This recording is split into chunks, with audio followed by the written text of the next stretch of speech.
সকালে ঘুম থেকে ওঠার পর বাবা বলল যে একটা গোসাপ আর কি নেটে আটকিয়ে গিয়েছে।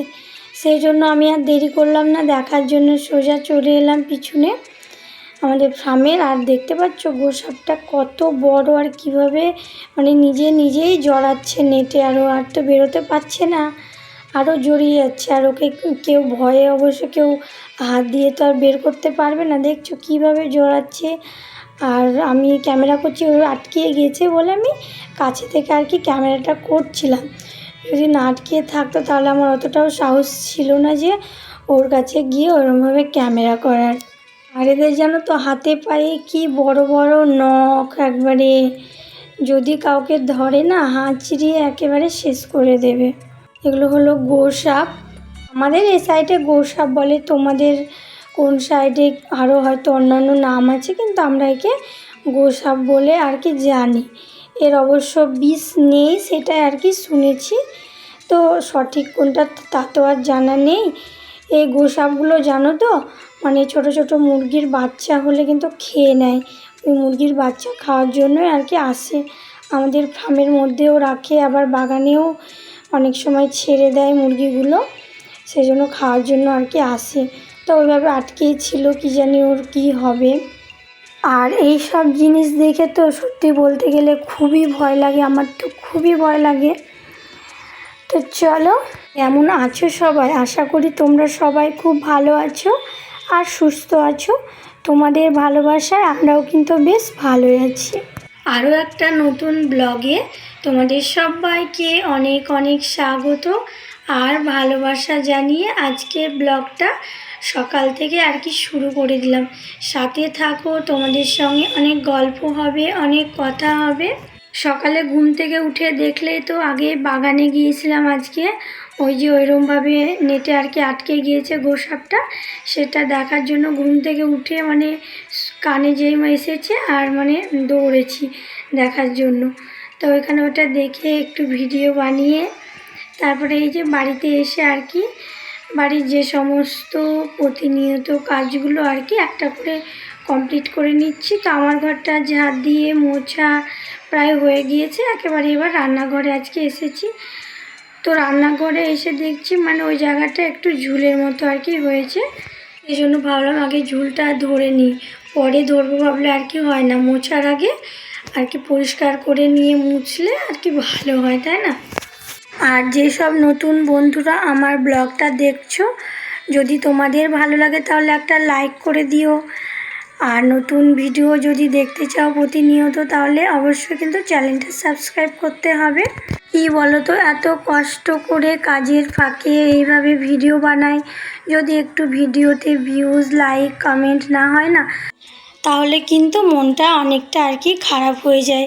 তখন মনে হয় এত কষ্ট করে ভিডিও বানাচ্ছি, সংসারের যাবতীয় কাজ, তারপরে বাচ্চা আছে তাকে সামলানো, মানে সময়ই হয় না নিজের জন্য, তো কোনো আর কি সময়ই পাওয়া যায় না এই ভিডিও বানাতে গেলে। তারপরেও যদি একটু লাইক কমেন্ট না হয় তাহলে কিন্তু সত্যি বলতে গেলে ভীষণই মনটা খারাপ হয়। আমি বলে নয়, আমাদের মতো হাউসওয়াইফ যারা ডেলি লাইফস্টাইল ব্লগ শেয়ার করে প্রত্যেকেরই কিন্তু এটা হয়, সেটা আমি নিজেকে দিয়ে আর কি বুঝতে পারি যে সত্যি এত কষ্ট করে ভিডিও বানাচ্ছি, তারপরে আবার এরম ভিউজ। সময় সময় মনে হয় যে থাকা আর নাহলে ভিডিও বানাবো না, এত কষ্ট করে ভিডিও বানাই কেউ দেখে না, তাহলে কি হবে ভিডিও বানিয়ে, এরম মনে হয়। আবার সময় ভাবি না, আমার কাজ আমি করে যাই, ঠিক সময়ে হয়তো ঠিক সময়ের ফলটা অবশ্যই পাবো কোনো দিন না কোনো দিন, সেটা ভেবে হয়তো আবার ভিডিও বানাতে শুরু করি। আর এই যে দেখতে পাচ্ছ চা বসিয়ে দিয়েছি, সমস্ত কিছু কিছু কাজ কমপ্লিট করে, সমস্ত কাজ তো বললে হবে না, সারাদিন তো কাজের কোনো ঠিক থাকে না, তাই না? তো আজকে ভাবছি একটু দুধ চা বানাবো, কারণ ছেলের দুধ কালকে রাতে খেয়েছিল না, সেটা আর কি ছিল, সেটা দিয়ে আর কি দুধ চা বানাবো। না হলে কিন্তু আমরা দুধ চা সেরকম খাই না, আমরা সব সময় লিকার চাটাই আর কি খাই, তো দুধটা নষ্ট হবে বলে আর কি দুধ চা বানিয়ে নিয়েছি। আর দেখতে পাচ্ছ চায়ের কালারটা কিন্তু বেশ ভালোই হয়েছে। চা খাওয়া দাওয়া কমপ্লিট করে আরও যাবতীয় টিংটাং কাজ ছিল, সেগুলো করে ভাবলাম এই মাসে সমস্ত জামাকাপড় আর কি রোদে দেওয়া হয়, সেই জন্য ভাবলাম আজকে কিছুটা জামা কাপড় আর কি রোদে দিই, কারণ অনেক জামা কাপড় অনেক দিন ধরে অবশ্য দিতে হবে। যে দেখলে তো ওখানে কিছুটা জামা কাপড় আর কি একটা সব পেতে দিয়ে দিয়েছে, আর কিছু কয়েকটা শাড়ি এই যে এইভাবে রোদের মধ্যে আর কি ঝুলিয়ে দিয়েছি। তো কি বলবো, আজকে মানে রোদ দেখে আমি জামা কাপড়গুলো আর কি দিয়েছি। আর বৃষ্টি পড়তে মানে বুঝতেই পারছো এখন কখন বৃষ্টি কখন রোদ, তার তো আর কি কোনো ঠিক ঠিকানা নেই। তো আমি মেলে দিয়েছি, একটু পরে দেখি আবার বৃষ্টি পড়তে লেগেছে, আবার তুলেছি, তারপরে আবার দেখলাম ভালো রোদ বেরিয়েছে, আবার যে রোদে দিয়েছি আবার বৃষ্টি শুরু হয়ে গেছে। তো কি বলবো, আজকে আমি 3বার এই শাড়িগুলো 3বার মেলেছি, তুলেছি। আবার ওই শপে যেগুলো ছিল সমস্তগুলো আর কি ভাবলাম বের যখন করেছি রোদে দেবো, আবার এগুলো তুলে রাখবো, সেই জন্য আর কি রোদে দিয়েছি। আর এগুলো অতটা না, হালকা একটু হাওয়া বাতাস দিলে আর কি হয়ে যায়। আর সত্যি কথা বলতে কি জানো তো, এইসব জামা কাপড় রোদে দিতে না প্রচণ্ড আর কি কষ্ট হয়ে যায়। মানে এই জামা কাপড়গুলো সব টেনে টেনে রোদে দেওয়া, তারপরে আবার এই যে এইভাবে পরিপাটি করে গুছিয়ে জায়গা মতো জায়গার জিনিস রাখা, মানে অনেকটা কষ্ট হয়ে যায় অবশ্য। আর আমি কিন্তু প্রত্যেক বছরই অবশ্য এইভাবে জামা কাপড় একটু রোদে দেওয়ার চেষ্টা করি। কী বলো তো, জামা কাপড় রোদে দিলে একটু ভালো থাকে। আবার কী বলো তো, জামা কাপড়টা যদি এভাবে রোদে বের করে দিই তো তাহলে কিন্তু আমার আলমারিটাও গোছানো হয়ে যায়। নাহলে হয়তো কোনো দিন কীভাবে নিই, তাড়াহুড়োর মধ্যে কীভাবে রেখে যায়, সব মানে অগুছালো হয়ে যায়। এই রোদ দেওয়ার সময় কিন্তু আমি আবার সুন্দর করে আলমারিটা গুছিয়ে রাখি। তো আজকে রোদে দিলাম, কিন্তু এখনও অনেক দিন আর কি রোদে দিতে হবে, একদিনে তো হবে না। মানে যা আজকে রোদে দিয়েছি কিছুই নয়, এখনও অনেক দিন রোদে দিতে হবে। মানে এই মাসটা এলেই মনে হয় যে অনেক কাজের চাপ। সত্যি করে দেখবে পুজোর আগে এই সমস্ত আলমারি জামা কাপড় রোদে দেওয়া, ঘর বাড়ি পরিষ্কার করা, সমস্ত মানে বাড়ি ঘর পরিষ্কার করে পরিপাটি করা ভীষণ চাপের। এই মাসটা এলে সেটা আর কি মনে হয়। আর এই যে দেখতে পাচ্ছ সমস্ত শাড়িগুলো আর কি ভালোভাবে গুছিয়ে গুছিয়ে রাখছি। এবার এখান থেকে একেবারে আলমারির মধ্যে আর কি জায়গা মতো যেখানে যেগুলো রাখার সবগুলো আর কি রেখে দেব। তো তোমরা আমার মতো কে কে জামা কাপড় এই মাসে রোদে দাও অবশ্যই কিন্তু কমেন্ট করে জানাবে। আর কেমন কষ্ট হয় সেটা কিন্তু কমেন্ট করতে একদম যেন ভুলো না, ঠিক আছে? আমার এই সমস্ত কাজ করতে করতে জানো তো, স্নান করতে করতে আজকে আমার বিকেল 5টা বেজে গিয়েছে। 5টার সময় আর কি স্নান করেছি। এই যে দেখতে পাচ্ছ এখন মানে বিকেলবেলা, আর কিছুক্ষণ পরে আর কি সন্ধ্যা হয়ে যাবে। তো যে কিছু জামা কাপড় স্নান করার সময় জামা কাপড়গুলো আর কি কেচে দিয়েছি, সেগুলো আর কি মেলে দেওয়ার জন্য আর কি ছাদে এসেছি। দেখতেই পাচ্ছ আর ছাদে কীভাবে হাওয়া দিচ্ছে, দেখে সেটা বুঝতেই পারছো। কালকে থেকে এইরকমভাবে সমানে মানে হাওয়া দিচ্ছে, মানে ভালোই লাগছে সময় সময়। কিন্তু এই যে জামা কাপড়গুলো জানো তো এদিক সেদিক হয়ে যাচ্ছে, ভালো শুকিয়ে যাচ্ছে, কিন্তু এদিক সেদিক ক্লিপ না দিলে কিন্তু হচ্ছে না। আর এই ক্লিপ এত এত ক্লিপ কিনি, কোথায় যে যাই কে জানে। কিনবো কিন্তু জামা কাপড় 2-4 দিন হয়তো মেলবো, তারপরে আর ক্লিপগুলো আর কি পাবো না। কোথায় সব হারিয়ে যায়, পড়ে যায়, খুঁজে আর কি পাওয়াই যায় না, জানো তো। জামা কাপড়গুলো মেলে দিয়ে আমাদের আর কি একটা আনারস এনেছিলো, সেটা আর কি দেখো দেখতে পাচ্ছ ভালো করে কেটে বেছে নিয়ে ভালো করে লঙ্কা লবণ চিনি দিয়ে মাখিয়ে দেখতে পাচ্ছ। তো আনারসটা এখন আর কি খাবো।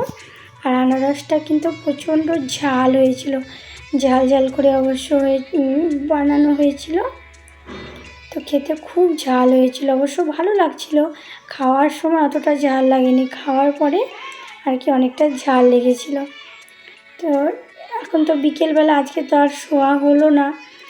তো চলো তোমাদের সঙ্গে কিছু ফুল ফুটেছে আজকে সেগুলো দেখাই। যে দেখতে পাচ্ছ এটা হলো বেল ফুল, আর এই যে দেখতে পাচ্ছ এটা হলো দুপাটি ফুলের গাছ। গাছটা আর কি সেই বড় হয়েছে, এখন পর্যন্ত আর কি ফুল ফোটেনি।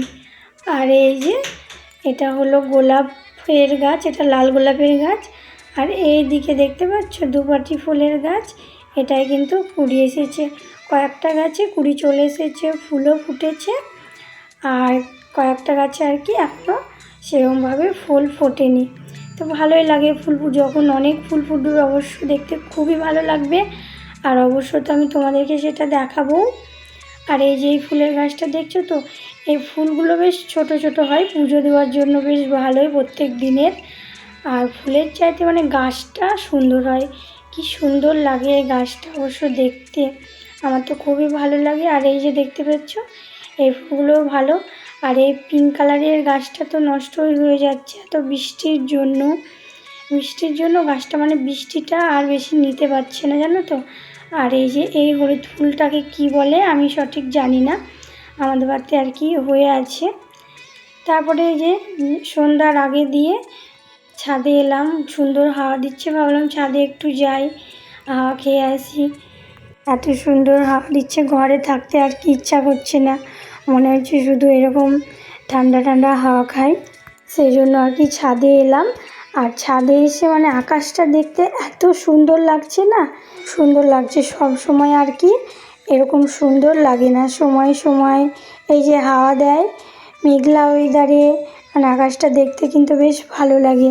আর আমাদের ছাদে কিন্তু অনেক অ্যালোভেরা গাছ ছিল, সবগুলো আর কি তুলে দিয়েছি, এখানে দুটো রেখেছি আর ঘরের ভেতরে দুটো আছে, নিচে আছে, এগুলো আর কি রেখেছি। আর অনেক হয়েছিল সবগুলো আর কি ফেলে দিয়েছি, মানে অত রেখে কি হবে, ছাদটাও আর কি নষ্ট হয়ে যাচ্ছিলো, সেই জন্য আর কি ফেলে দিতে হয়েছে।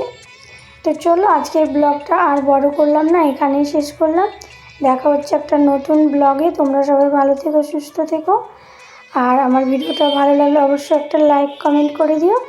তো সবাই ভালো থেকো, টাটা।